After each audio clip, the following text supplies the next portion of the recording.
What is up, y'all? Welcome back to episode 60 of Marlins franchise. 60 episodes. That's not bad. We are into the 2031 season, as you can see if you're looking at your screen. I'm on May 22nd, and we're off to a wonderful start. Take you over a little bit. 4-1 in March, those 5 games. 17-10 in April, and 14-5 so far in May. It's been going very well. We opened with a loss, 3-1 against Cincy, then took the next 3. Opened again, first game against the Mets was a winner. That was the beginning of a sweep. Then Arizona took 3 of 4 from us in Arizona, and we got swept by the Rockies in Colorado. And I'm like, well, we'll see where this goes. But that's why you don't judge off of tiny samples. We sweep Philly, take a day off, lose a series to St. Louis, take a series in Seattle, take 3 of 4 in 3 days, by the way, at Atlanta, doubleheader, of which we swept both. The other one was a 7-6 loss in 11. Then we swept Milwaukee. The sweeps have been the theme here. A little 2-pack against Toronto to end the month, carrying into May. We get a series back against Arizona. We get a series against Milwaukee. We get a series against Philly. The last 2 of which we lost the first game, so we had to win the next 2. Then we go 3 of 4 against Washington, 3 straight against Philly, and now 2 of 3 in LA against the Dodgers. And that's where I ended up stopping. I didn't want to go too far because, frankly, we were playing really well, and I was like, I don't want to do all of this offline without everyone being able to see how well things are going. I don't want to just come back and be, hey, look, we're awesome. Let's take a look at how we're doing it. First, the team stats. You can see just a quick glance tells you the pitching is carrying. Nothing shocking there, right? That has been the MO of this club, and I'm fine with it. I'm fine being a pitching first team. I'm a pitching type of guy, and so that doesn't bother me in the slightest. You see we're number 1 in ERA, number 1 in starters ERA, 3rd in bullpen, 1st in hits allowed, which of course makes 1st in opponent's average. Not necessarily, I guess, always, but you know, you're not going to be too far from the first of one of them if you're first in the other. 3rd in home runs allowed. The defense is tight. 2nd in efficiency and zone rating. On the offensive side, they're not exactly bad. Not tearing the cover off the ball, but holding our own. We're 6th in runs, 5th in slugging, 7th in OBP, 8th in batting average. Go check out the offense. It's been a bit top heavy. You've got Highland Hall, Sebastian Biro, and Jonathan Turner leading the charge, with Muller and Tony Padilla doing well enough. They're above average, but then everyone else, you know, is just okay. Colmenares at a 97. For Colmenares, that's excellent. I will say that. But generally speaking, you know, 97 is not tearing the cover off the ball. Jordan Walker at a 91 is definitely lagging. Ricky Bustamontes at an 85. Similar to Carlos Colmenares, they get graded on a curve, so their 97 and 85 respectively are actually great. But Jordan Walker at the 91 I just mentioned, and then J-Rod at an 80. That's what I mean by the top heavy there. You see Hall, Biro, Turner kind of carrying Walker and J-Rod. I'm not too worried about either of them, though. They're proven. You look at Walker's 262 BABIP, that has to go up. 142 ISO, come on, that has to go up. J-Rod has a 110 ISO and a 291 BABIP. 291 BABIP is not so low that you're like, oh, he's definitely going to improve, but you feel pretty confident that he will. 294 is the lowest season that we've seen, and that was an 84-game sample in 2027 with Seattle. Since joining our club, 329, 327, 344 are the BABIP totals for J-Rod. Feel confident that he'll get back on track. Let's take a look at the pitching. Begin with the starters and sort by innings. Grayson having a wonderful swan song here with the ball club. It's our last year with him. I don't know that we're going to re-sign him. He'll be 32 next year, already fragile, wanting a grip of money. Yeah, 29.2 per. I mean, even if we got that down 2-3 million per, I can't do it. He's too old. So probably his last season with us, but he's acing out. We love that. 230 ERA, 114 whip, 22% strikeout minus walk. Danny Puente, big season for him. Remember, he was in the bullpen last year, joins the rotation this year, and he's made the transition brilliantly. 293 ERA, 103 whip, with a 26% strikeout minus walk rate. That is really nice. Luis Becerra, following up his Pedro Martinez award from last year with a decent start, 4.12 ERA, 119 whip in 59 innings. 17% strikeout minus walk. What we've really noticed from him, or what you guys will notice, I've been looking at it myself offline, is the 5-point jump in strikeout rate from 18% to 23%. That's a big deal. We really love to see that from Becerra, because that's kind of the one thing that holds him back a bit. And when you allow that much contact, things can kind of go against you. So I like that he's got the Ks up a bit. He has, I'm trying to see his raw total real quick, probably right here under the basic stats, 56 in the 59 innings, so just under a strikeout per inning. Graham Ashcraft having a wonderful season so far, 2.18 ERA, 101 whip, 15% strikeout minus walk rate. And then Shane Baz, another former Pedro Martinez Award winner, not with us, this was back with Tampa Bay in the very first year of this sim, 2022. Shane Baz pulled out a Pedro Award, 2.87 ERA, 126 whip. When you got a combo like that, ERA is probably headed upward, 13% on his strikeout minus walk. Just normally, if you're allowing that many base runners at a 1.26 whip, I've explained this before in different videos. It's not that a 1.26 is bad. It's fine. It just can't really sustain a sub-3 ERA unless you're really dominant in those sticky situations with runners on. You know, he's probably stranding runners at a really good clip right now, and that's helping him. He probably should have more of like a 350, 375 type ERA. Looking at the relievers, sorted by innings as well, Jaden Owens, our newcomer. He'll be in the rotation next year. He's taking what is becoming a little bit of a standard trajectory. We saw Becerra do it and then go relief to starter, became a Pedro Martinez Award winner. We're seeing Puente do it this year. We had other guys do it in the past without as much success, but it's a model that I really like. And so in the recent memory, we're having two very big success stories with it. Oh, Wagner Morissette was going to be a third. Turns out we didn't necessarily need him to jump in the rotation this year. B, the 40 movement as a fly ball pitcher scared me off of it. But I originally planned to do the same thing with Morissette. But we are planning that with Jaden Owens. I don't really see any way he doesn't join the rotation next year. I just hope that a year in the bullpen doesn't absolutely destroy this stamina, this 70 stamina right here. As a stopper, he should push over 100 innings. And so that will certainly help. And that way, when he goes to the bullpen next year, maybe it's down to a 65-60. That's okay. But I don't want it to be like 45 or something. And I don't know how quickly they lose it when they're relieving anyway. Lupe Robinson, 21 2/3 innings, 2.52 ERA, or 2.53. With a 1.45 whip, though, that's very dicey. If you think a 1.26 ERA can't hold or can't sustain a sub-3 ERA, what do you think a 1.45 whip is going to do? It's going to be a little bit damaging there. So be careful here with Lupe. Feeling good about the ERA, but he's skating right now. He needs to be very careful. Newcomer Nick Sandlin has been amazing. He has a 30% strikeout minus walk rate in 20 1/3, 1.77 ERA, 0.74 whip. He's been amazing. Brandon Barriera, 19 2/3 with a 1.37 ERA, 0.81 whip, 35% strikeout minus walk. Just brilliant work. Lefty Ben Bowden, 2.55 ERA, 0.85 whip, 18% strikeout minus walk in 17 2/3. Brian Mata, not having a great season. 6.23 ERA, 1.67 whip in 17 innings.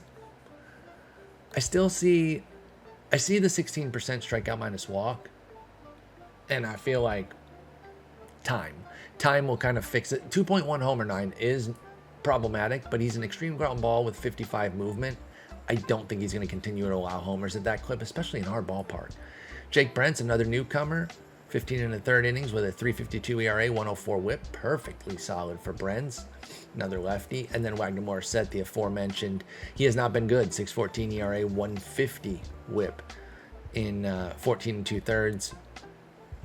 He's still missing a lot of bats though, 29% K rate. I still have some confidence in him. He's only allowing 4.9 hits. Yeah, honestly, I think he can rebound. What's been the big issue here? He's not allowing... Oh, homers, 4.9. Oh my God. Oh, my God. Honestly, when I was scanning the line here and I saw 4.9, I was like, oh, that must be hits per 9. Because there's no way it's homers. Like, I just glanced at it real quick and did not see the little R next to the H there. That's his homers per 9. 5 per 9 innings. Now, obviously, he has a small sample of, 14 and 2/3. So he's given up like 6 or 7. But that's still insane. Or 8. 8. 8 is nuts. Like, it's obscene. That's obscene. Let's start here at the beginning of the year. Oh, yeah. Only 1 2-homer game. Otherwise, he's just consistently allowing them left and right. Wagner, come on, my man. You got to keep the ball in the yard. You just have to. So that's a rundown of the stats. You guys are now caught up. Let's go ahead and proceed. Well, first off, let's take a look at the standings. You can see that we have a 4.5 game lead, so the Mets are playing pretty well themselves. Cardinals are leading the Central by a 1.5 over the Cubs. Padres, 6-game lead, clear the Diamondbacks. Diamondbacks have the top wild card. Red Sox, Tigers, Angels in the American League, with the Angels holding the slimmest of those margins at just 1 game and the least of those records at a .529 win percentage compared to the Red Sox at .653 and the Tigers at .660. We do, I was going to say we pace the league. No, we do not. We are second in all of baseball with our .686 win percentage behind the .720 win percentage Padres, who we're playing right now. That was another reason that I stopped. Big key series here is as key as a May series can get. We've seen big series in May that, get us really excited, and then maybe one of the teams fades down the stretch, and it's like, oh, okay, remember that? That was exciting. Honestly, we've seen it involving these Padres against the Dodgers. I think last year, and maybe even this year. I want to say last year for sure. There were some pretty riveting series between those two. In early part of the season, as we lose 8-7 and 12, that's what we're set, or we're supposed to set the tone for the rest of the year, and then the Padres didn't really hold up their end of the bargain and be a great team. Big hit for Ashcraft. He'd been pitching so well. We got to this reliever here, Tobias Myers, to make it close, but in the end, wasn't enough. Who got us? Casas hit a run-scoring single against Mata. Dang. Mata's having a rough one. Morissette gives up another homer. My goodness. This one to Castanheira. 34-year-old Castanheira is going boomtown off you. Bro, come on. All right, game 2. All right, 11-4. We're still on pace. Becerra, Beasts, let's go. Mariners topple Padres 11-4 as Bailey shines. Who's Bailey? Oh, Patrick Bailey. I was like, who's Bailey? I had no idea. I was like, Foolish Baseball's on our team? Let's go. He goes, Patrick Bailey was 4 for 4 with 3 runs in a rib. That's a hell of a game. A couple doubles thrown in there. We love it. Becerra, as I mentioned. Beasted this guy, Jose Cabrera. Woof. He's very good. Very good ratings, but we got to him.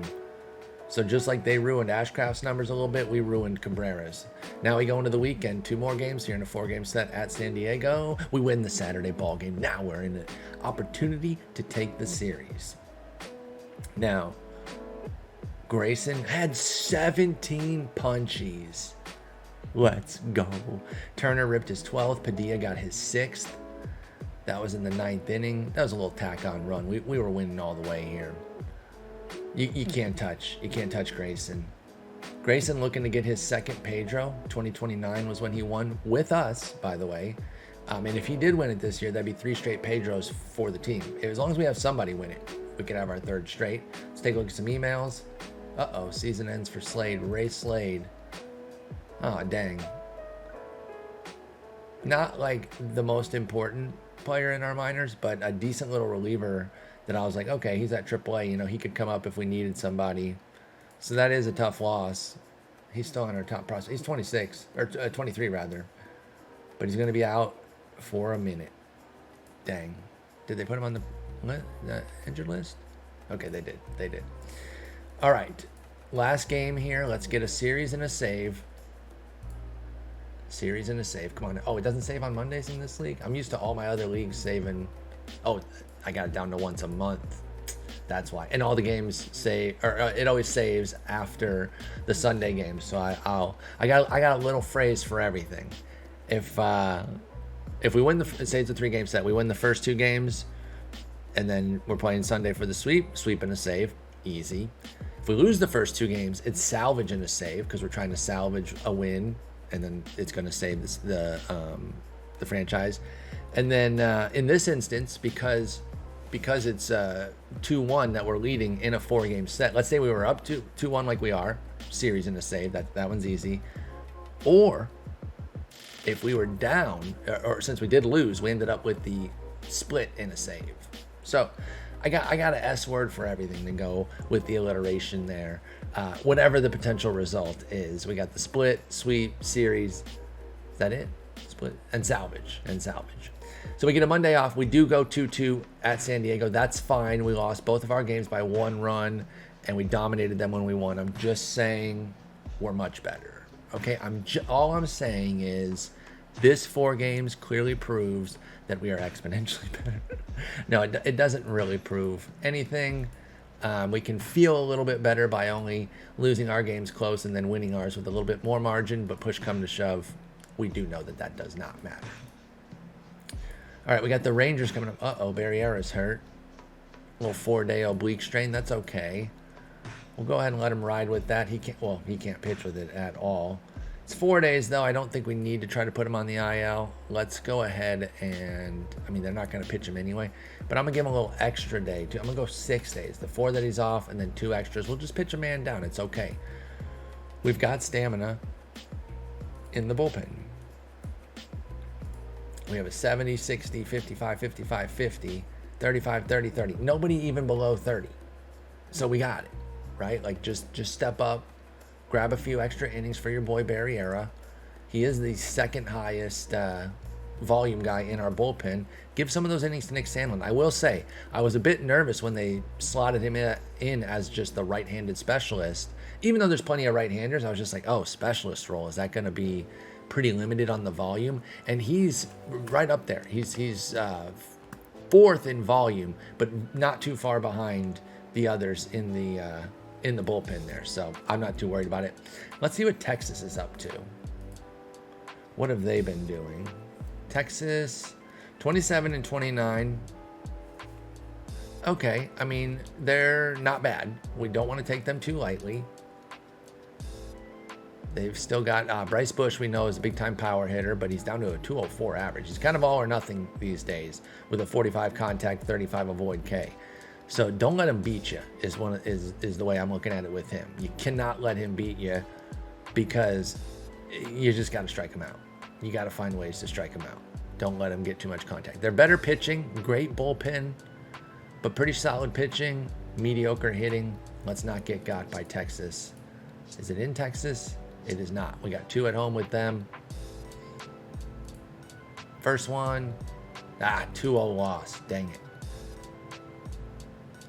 Tell me Bush didn't do it. Bush did not do it. That's good. It was a ribby from Marco Gonzalez and Christian Pache. Oh, Diamant. We can take a look at Diamant, who we gave to them by way of New York. Oh, he's playing well. And listen, I definitely thought that he could. That's why I wanted to go get him. I didn't understand how he couldn't make the Mets team. I realized he doesn't really have a position, but such a good hitter. I couldn't believe he was just on their bench. And if you don't remember how that all played out, we got him for Daniel Palencia, if you will, and Ramon Saucedo. Palencia is wrecked, by the way. I didn't realize that. So Palencia wrecked, but pitching well for the Mets, so as long as he stays healthy. And then they got rid of Saucedo immediately. They immediately flipped him on to Oakland in another deal along with Xavier Way for Eloy Jimenez. Oh yeah, we roasted that deal because that one was goofy as hell.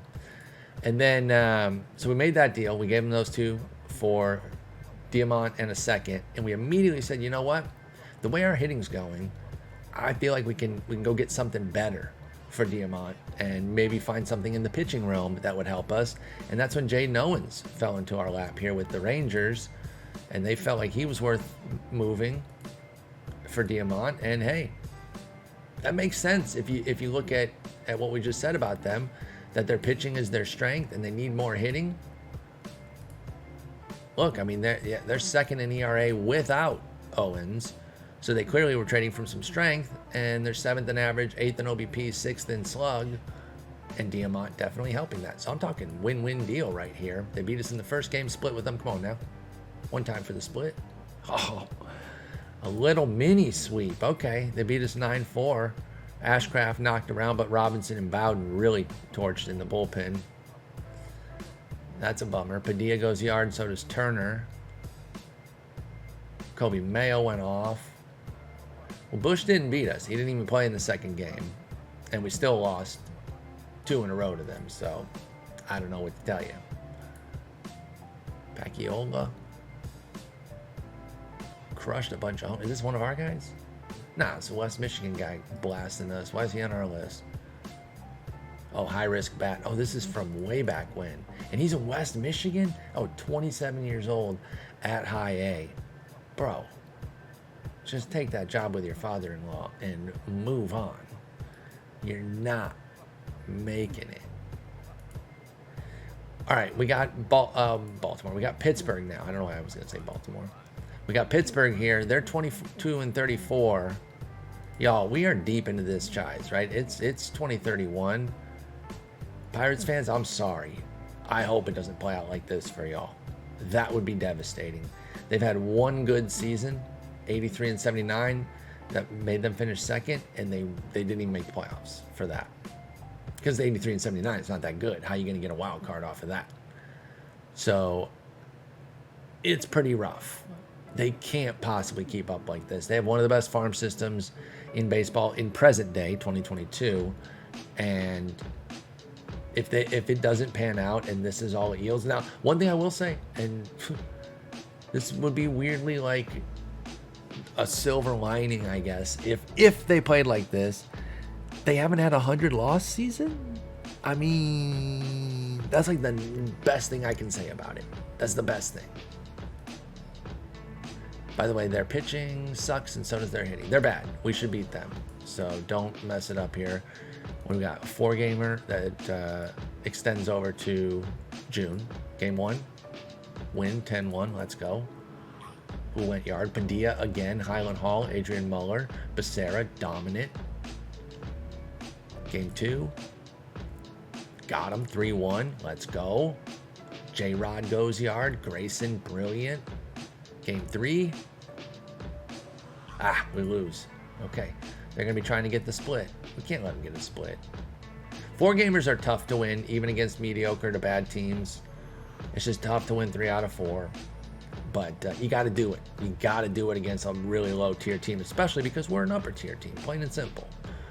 You know, I don't think I'm overstating where we're at in this universe to you know, be strident that we have to beat Pittsburgh, even in a 3 or 4 situation. Jordan Gomez, who's this now? He's from Dayton, so he's from some other short list, the 2030 draft. You got to go by. Get well soon, good sir.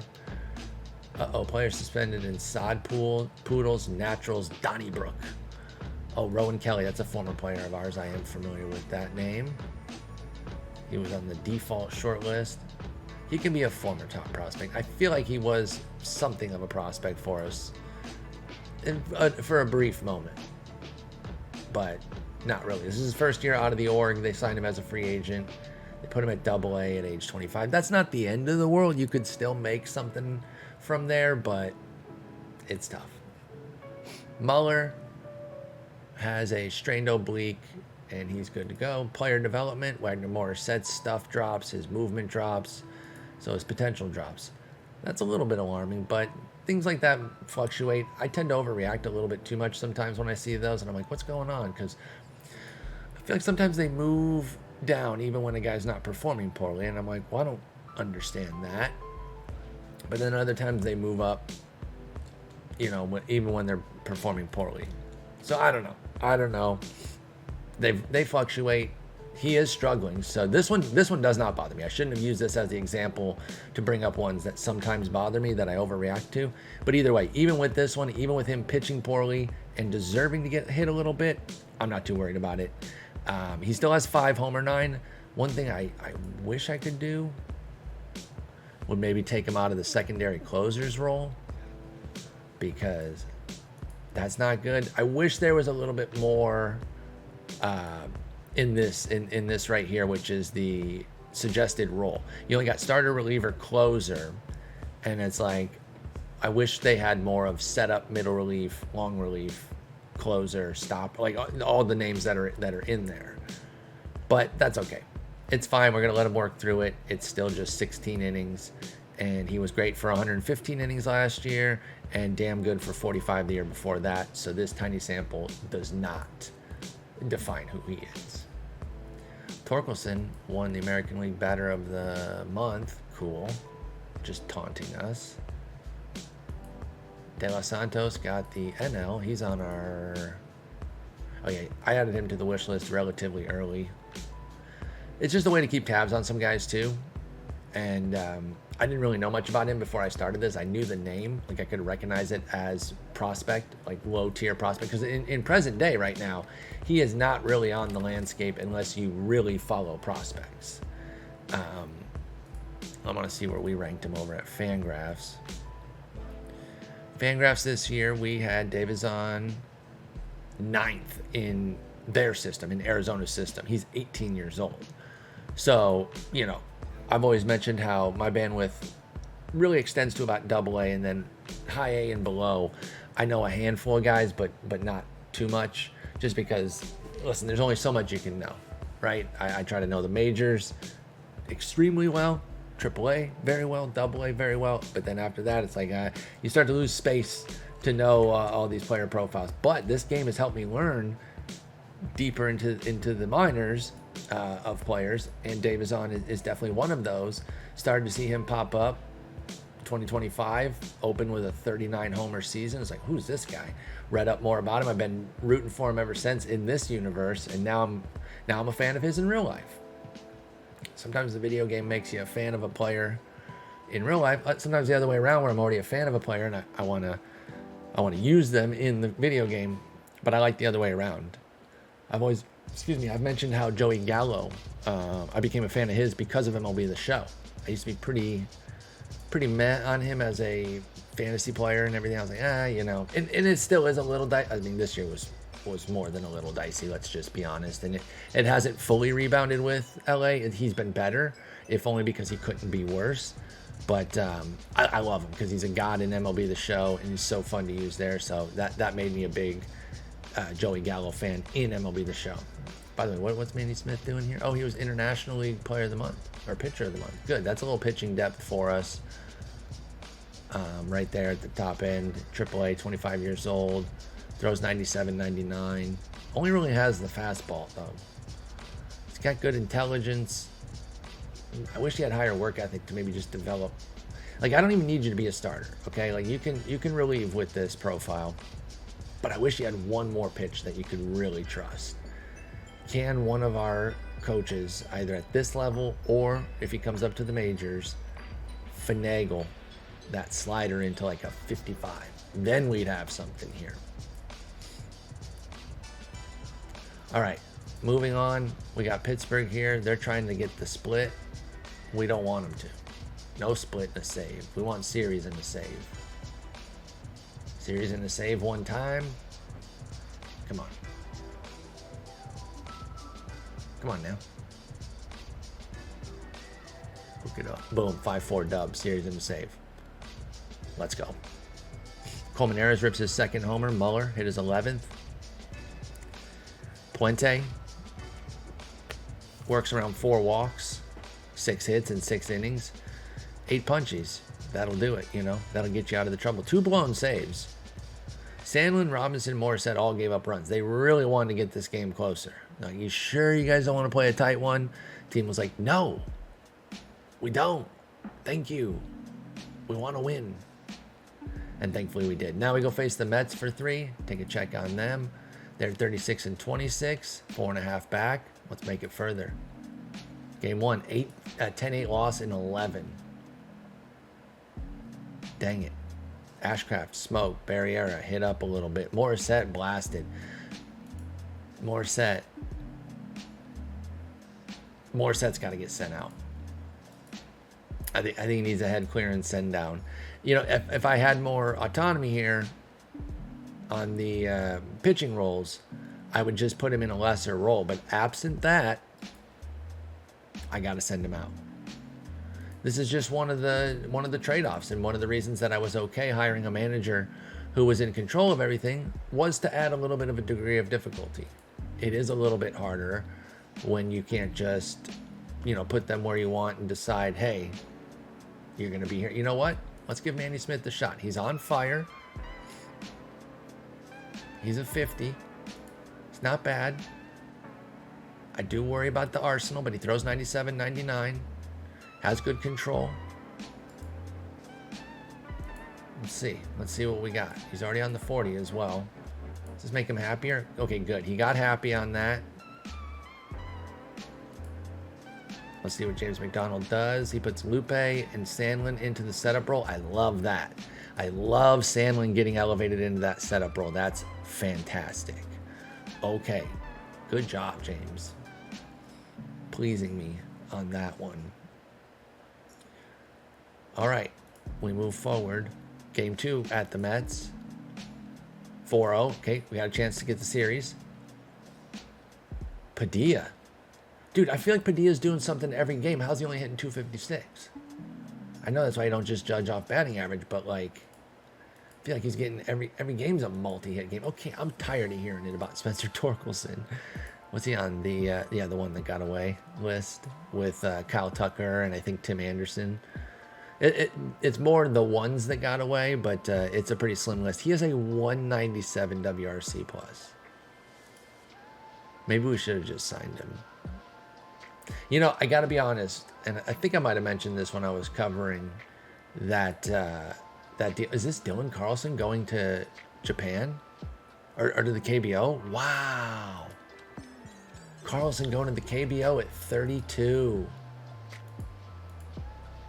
Yo, that's interesting. He's not even bad. He was good in the majors last year too. It's not like he even... That's really wild. He's been unreal too. This is really interesting. That he just couldn't find anything in the majors anymore. Wow. Anyway, so what I was saying, Cronenworth, by the way, Cronenworth and Carlson were on the original wish list. Those are two of my faves.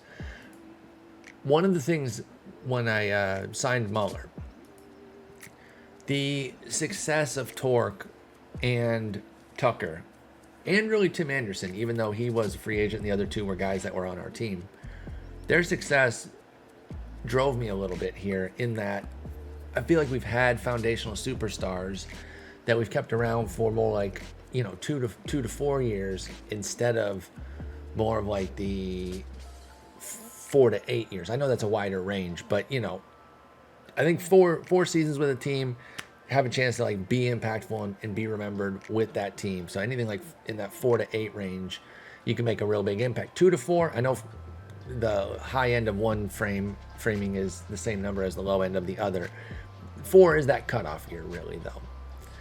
And I think we had Tucker for a while. I think we actually had him for 5 seasons.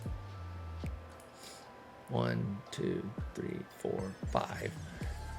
Well, 4.5 because we got him for the 84 games in 2022. So 4.5. So again, right on that cusp of making a big impact with us. He still has most of his most games and plate appearances with us, but that's going to be broken with Boston. And then Torque, we had very briefly. He wasn't even around for 2 years, right? Yeah, just the rental. But he was such a god. And we just didn't have the money. And then Tim Anderson, we tried like hell to get him as a premier free agent. And it just didn't work. And he was so great with Boston. I've developed a hatred for Boston based on this too. Because notice all 3 of those guys have been with Boston at some point. Tucker, Torque, and TA7. So F Boston all the way, but also those guys, and listen, you have to be careful making decisions for one separate player based on the performance of other players, right? Because that's not related. Because they were great doesn't mean Muller will be. I understand that. But the principle was am I letting these guys, because I listen, I grew up playing games like this and this game specifically, but also doing, franchise modes on Madden, on MLB The Show, Baseball Mogul, Front Page Sports, you name it, whatever's a high heat baseball, whatever it is. Always doing franchise modes. My buddy Paul and I used to do Madden franchises where we didn't play a single game. We'd each pick a team, draft it, and then we just sim out seasons and build dynasties. Football is obviously a good bit different than baseball, but even in baseball, you try to stay younger and you try not to get too many guys that are in that mid to late 30s angle there. And sometimes I go too far with that, I think, and I'm like, if your age starts with a 3, get out of here. I don't really care. And it's like, wait a minute. There's plenty of great players in baseball in their low to mid 30s. And you have to pay attention to aging curves and what skills are going to age well, but don't just give up everybody before their 30th birthday thinking like that is a perfect move. It's not. And so looking at Mueller and thinking about him similarly to a Kyle Tucker. Now, I don't know what they're going to look like here on a comparison so many years after Tucker, was with us. But actually, this makes my point perfectly. He's 34, and look at how beautiful his numbers still are. And I think one of y'all actually mentioned this in the chat with Tucker when we were talking with him about re-signing, saying how brilliantly he would age. And while Mueller already has a lower contact at 5 points lower at 65, he does have the 60 avoid K as well, leading me to believe that he's going to age quite smoothly too. You never fully know, but you have to take your best guesses. Tucker, a little bit more of that traditional power guy, Torkelson, a little bit more of that traditional power guy who is just so good. He mashes his way to excellence. He's still only 31 too. It's not like he's even old. That one was easier to let go, but not getting TA because he just wouldn't sign with us and letting Tucker go have stuck with me. And I didn't want to make the same mistake with Mueller and let another guy go to Boston. He'd have gone to Boston and just dominate there. I wanted to have a centerpiece, and I decided to make Mueller that centerpiece. So if you did miss it in a previous episode, I think it was last episode, maybe the one before. No, it was last episode because that was the offseason review. Signed him to a 7-year, $233 million deal. That's if he doesn't opt out. We got 4 years on the books. He can opt out after the 4th, but then he leaves that 40 mil there. I left that little carrot. Give him the 40 just so I can get the 28 and $36 million options. So, anyway, sorry for that derailment. Actually, I don't think that's a terrible tangent. That's explaining my process on re-signing a guy. But here we are with that last game at the Mets, in Citi Field, and we lose 7-2. So we drop a series to the Mets. They got us. It happens. Grayson was good, but Sandlin in his newfound role choked, and Brent's got blasted too. Two of our best just getting hit. It happens against a great team. We're not going to lose our minds. Oh, Aloe Vera getting 5 hits. He's in AAA with the Bulls. You guys remember him? We got him from the Angels as like a throw-in in a deal, right? Where was that? Yes. And this deal, I remember we were just moving pieces, really. We just had some extra pieces. None of them really became anything. We got an 11th round pick in Aloe Vera, and then we moved Aloe Vera in another moving of a bunch of pieces. These guys weren't going to be kept. I was like, can I get anything? And I ended up throwing 4 players, 2 picks just to get 1 player. But it was consolidation of talent. Ricky Morales is 24. He's a spark plug. He can play the outfield. I actually like that pickup. I would do that deal again. I feel pretty good about that one. All right, so we move on. We get a day off, then we head out to St. Louis. Then we come home for a nice little homestand. What do we got coming up next? We got the international signing. That's probably where we'll end the episode. Let's go ahead and get through June. I do want to look at something. I've been noticing that Busta. Why is Busta batting first? Really ever, to be honest, but I feel like I've seen him a few different times up there. Can I get batting order splits? Batting leadoff. He's had 10 plate appearances there. Okay, it's only been, that's 3 games maybe. Maybe even just 2 games. 5 plate appearances apiece. Okay, not the end of the world. I just happened to notice both of them. And so I was like, why is he getting up there? It's probably just fill-in days for J-Rod. Don't know why they're moving him to the top. Anybody but him, anybody but Busta up at the top of the order would be better. But okay, let's check out St. Louis. 35-29, they're leading their division. Oof, they got a Busta at the top of their order too, in Harrison Bader, a favorite of mine in real life. But my man has not been good for a minute, and he's really hit the skids this year with a 52 WRC plus.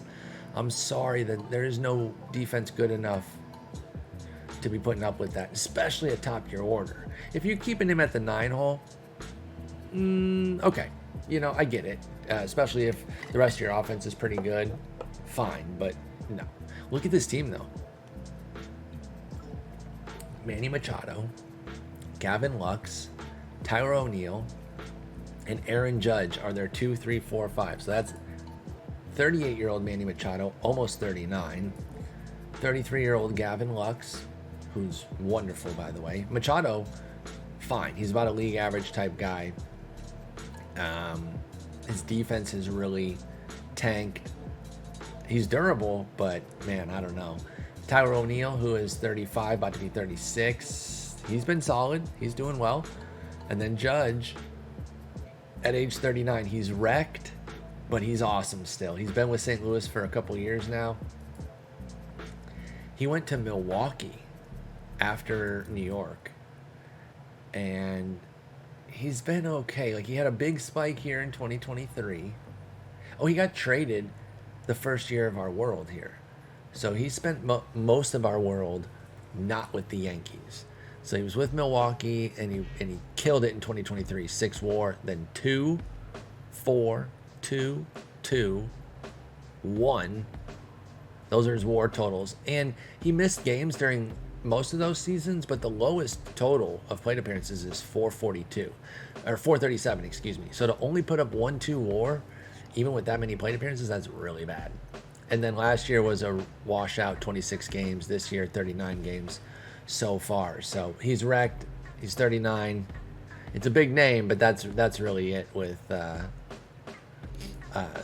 with Judge. Their bullpen is wonderful, and that's really carrying their pitching. And they have meh hitting. All right, we got to get them here. 3 in St. Louis, early June. We lose 4-1. Don't love that. Shane Baz got hit up a little bit. We lose 6-2, so the series is skunked. We're looking for a salvage and a save. Salvage and a save now. Come on. Come on, give me a dub, please. I'm begging. Davison De Los Santos is a 4-time All-Star. By the way, he has 283 homers. There we go. Salvage and a save. 10-4 win. Better than nothing. Get out of there alive. But they get us. Ooh, Nate Pearson. Another big name, but he's 34, almost 35. Has he been any good? Let's take a look. So he went from Toronto to Houston for a year, to the Cubs for a year, to the Yankees for 2 years. Now with the Cardinals, he's bounced around. He's bounced between roles. He's full-time starter right now for St. Louis. I mean, he still throws 98, 100, has 65 stuff, 45 movement, 50 control. You worry about the homers, but everything else is there. Like, it's not outlandish that he's starting. Let's just say that. All right, 4 with the Giants at home, and then 3 with the Rockies. A little week-long homestand. We lose 5-4. We win 4-1. We lose 2-0. Now we're trying to get the split. I need a split. Let's go, 4-1.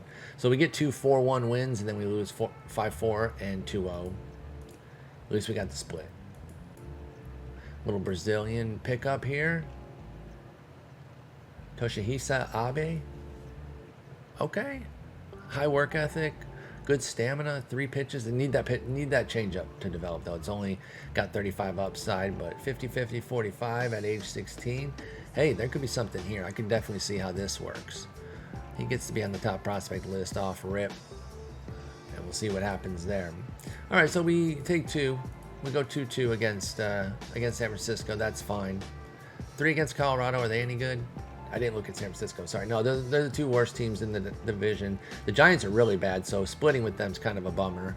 The Rockies are awful though. 30 and 38. Look at their team position ranks. It is just all red with a couple bits of orange and 1 blue standout.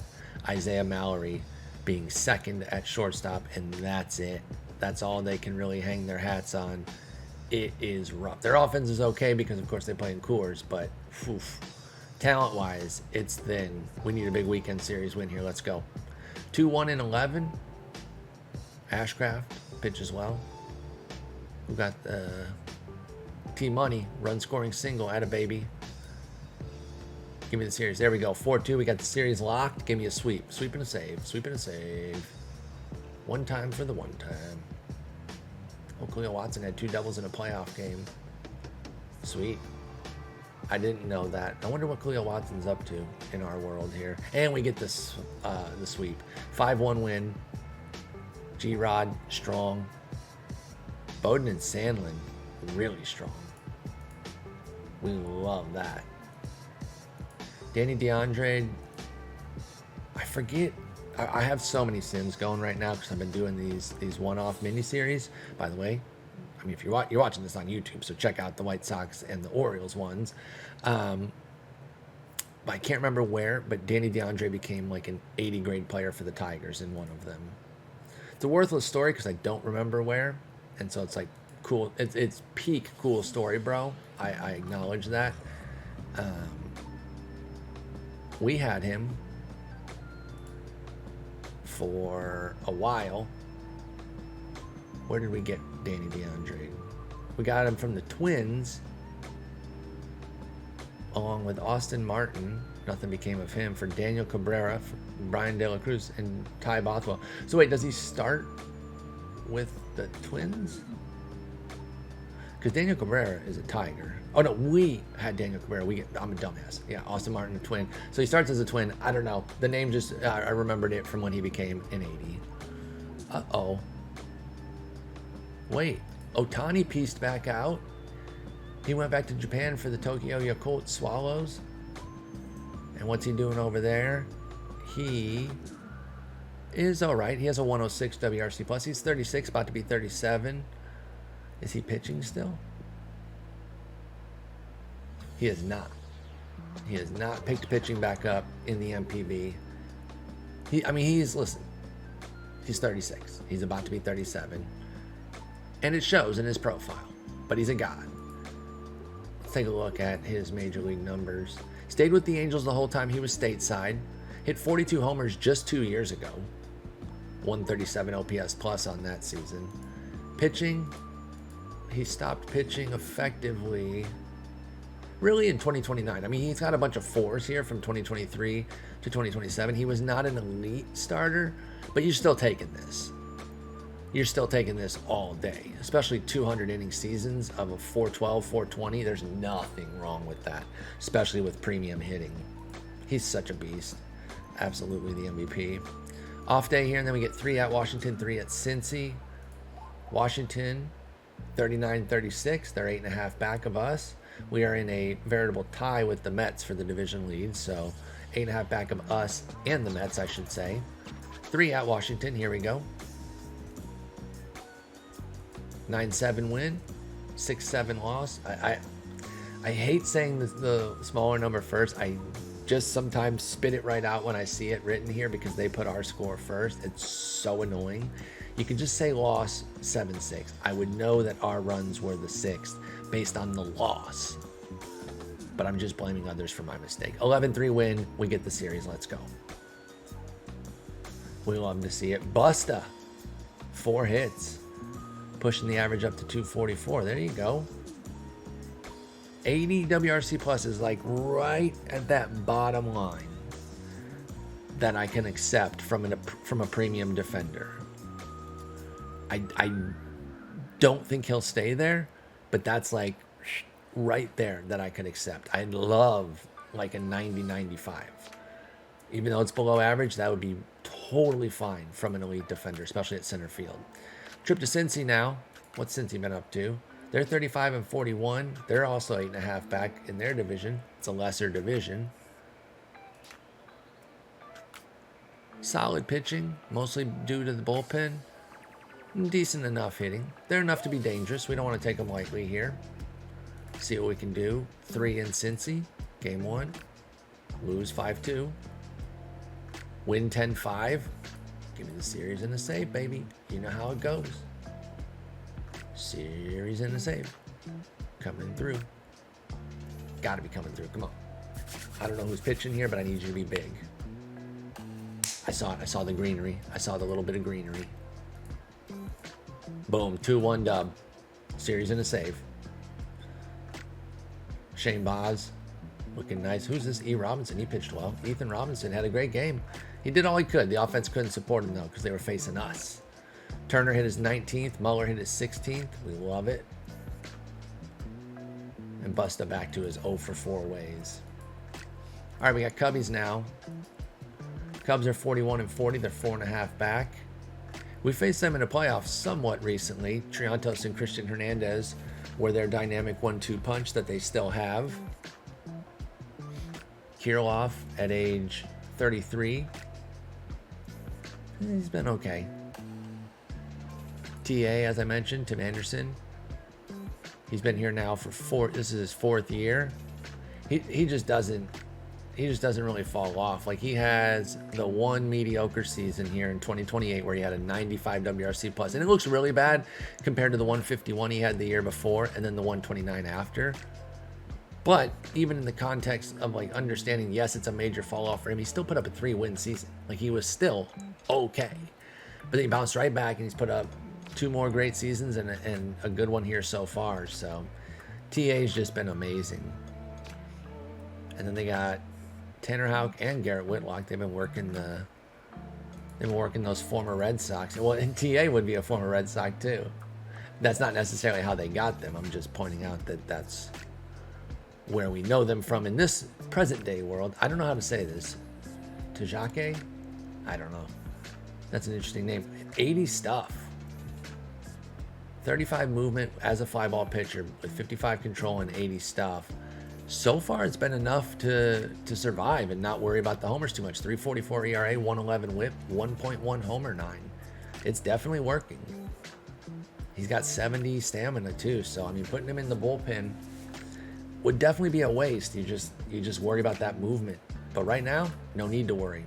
All right, 4 against the Cubs at home, and then 3 against the Mets, and we'll carry into. We'll get into that second game. Well, actually, no, we can't sim through that. We'll get to the end of July there, and then I'll do the international offline. Here we go. 4-0 win. I hope we do that with the series too. No, too late. 8-2. Oh no. Chris Bowen, another part of our pitching depth. Another guy throwing 97, 98 in the minors who's at AAA, ready to be somebody we go to if we needed some depth. Now he's murked. Dang it. Torn flexor tendon. That stinks. All right. Well, we'll deal with it if we have to.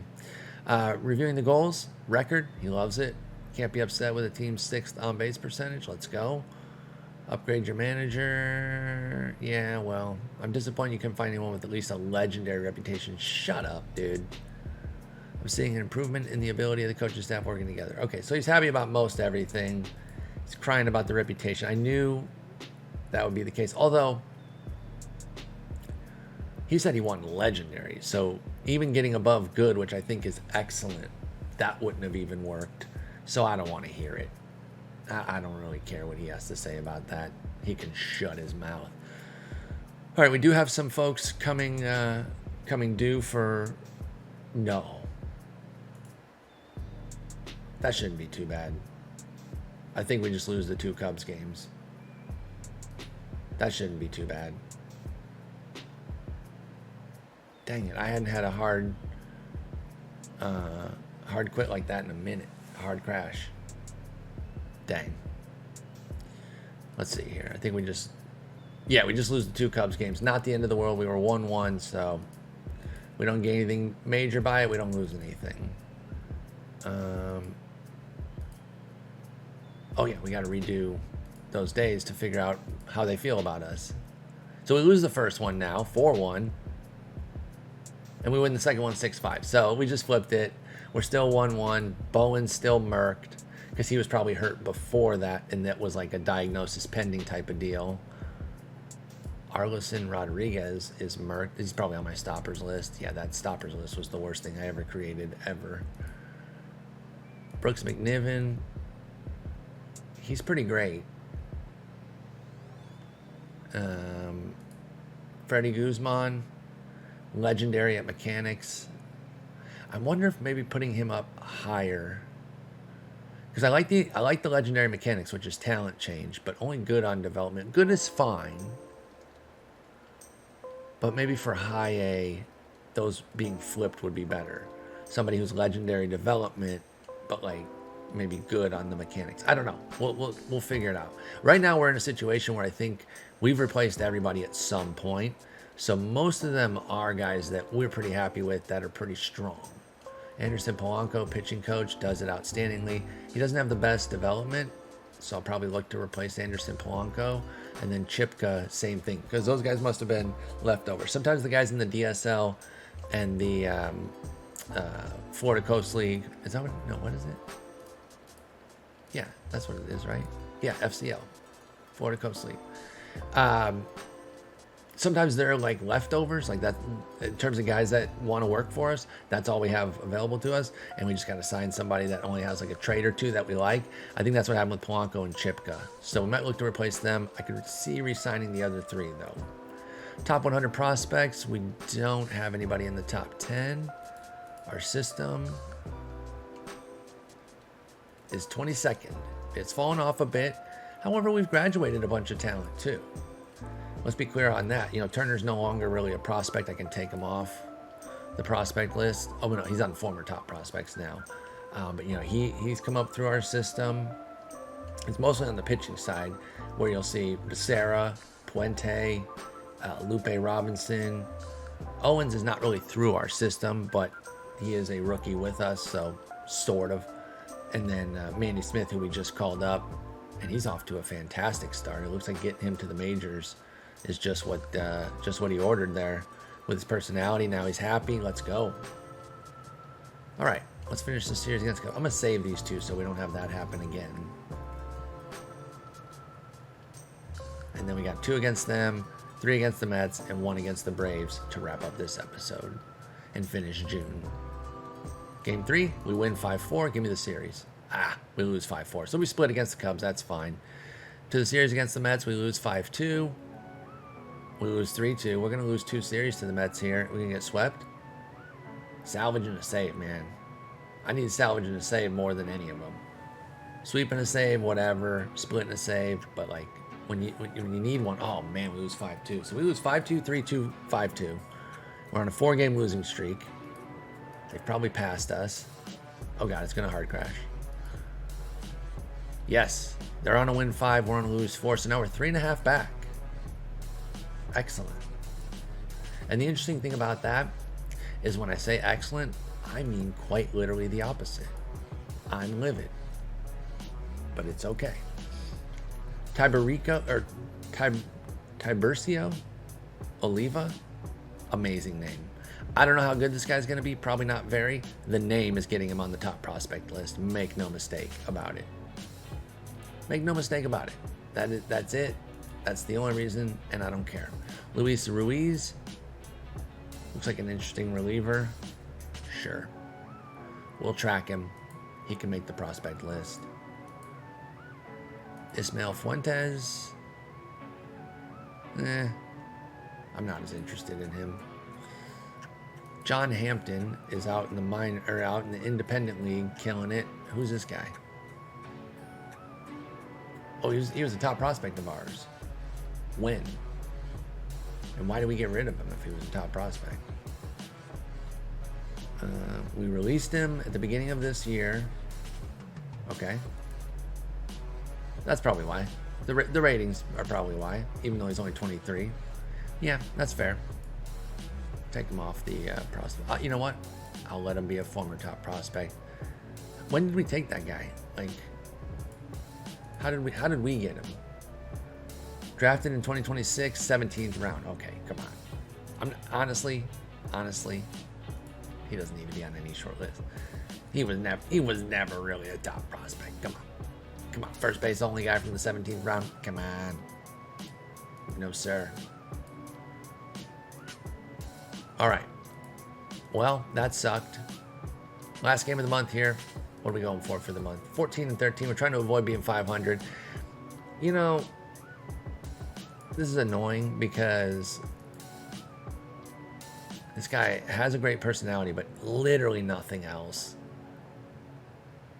I mean, I guess you can hang out the DSL for a year or two. It's annoying because I did so well in the first couple months, and then we get online, I record a month and we play 15-13. And it's like, oh, you did so well offline.